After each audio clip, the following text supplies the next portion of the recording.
Today we're going to talk about making an offer on in a multiple offer situation. Um, wow, that is no fun. I will tell you. Sometimes, depending on your price range, the area, the market that you're in, there may be more multiple offers. And what that is, multiple offer is when more than one person has made an offer on a home. Never a great situation. You're never going to get a great deal.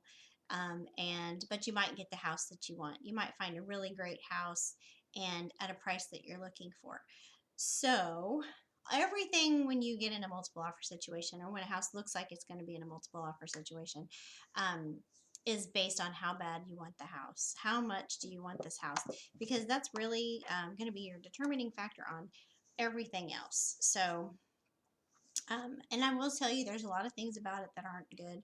At least here in Oklahoma, I can only talk about that. But we can't disclose, this listing agent can't disclose how many offers there are and how much the offers were for or any other aspect of an offer. So you're really kind of going into like a blind what is it, an auction, a blind auction, because you are just trying to make your best offer to get the house if that's really what you want. So sometimes there may be multiple offers and you may not even know it. You may turn in an offer and then you find out that you just didn't get the house because there was another offer that was better. Sellers in Oklahoma are not required to do a highest and best offer. So if they get an offer that they're happy with, they may not ever come back to you and ask you whether you can do a little bit better on your offer or not.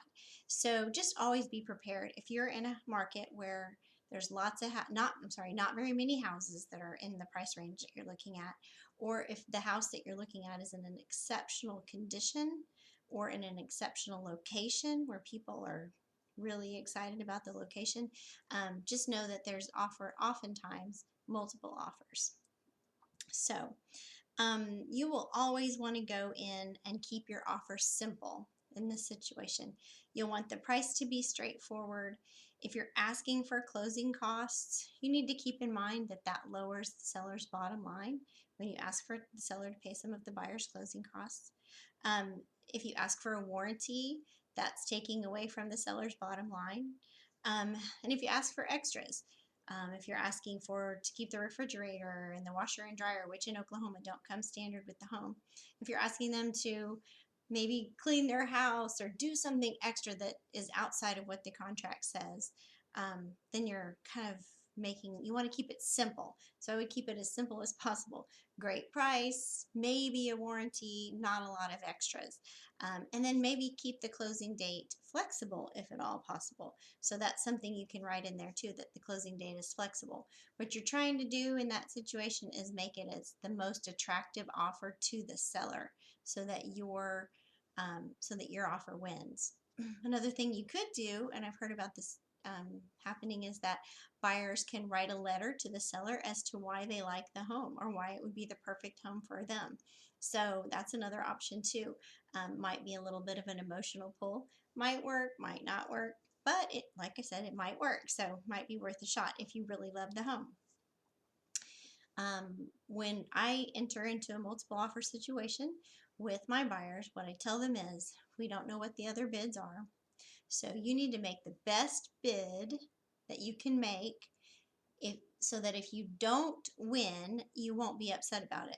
So even if you have to go over the price, you need to make the best bid you can make, assuming that there are other offers, and not feel upset by the fact that you made that offer. Hope that makes sense. So make a great offer. And the other thing is, don't get your hopes too high on a house where that's the situation. I always say that if it doesn't work out on this one, it'll work out on another one, and it's probably the one you end up getting will probably be the perfect one anyway.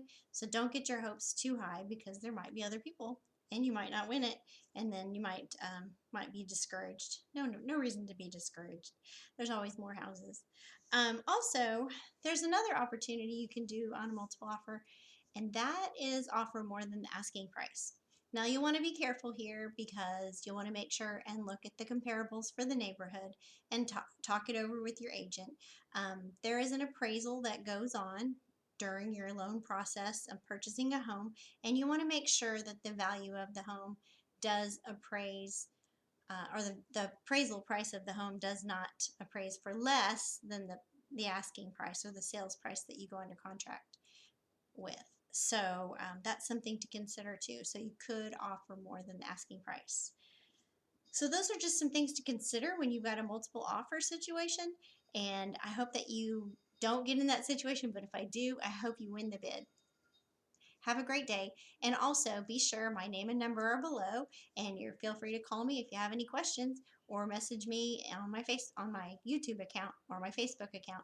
I'll talk to you soon. Bye-bye. I'll be back next week, and we are going to talk about something very exciting, and that is some do's and don'ts once you get under contract, things that you should do and shouldn't do. See you then.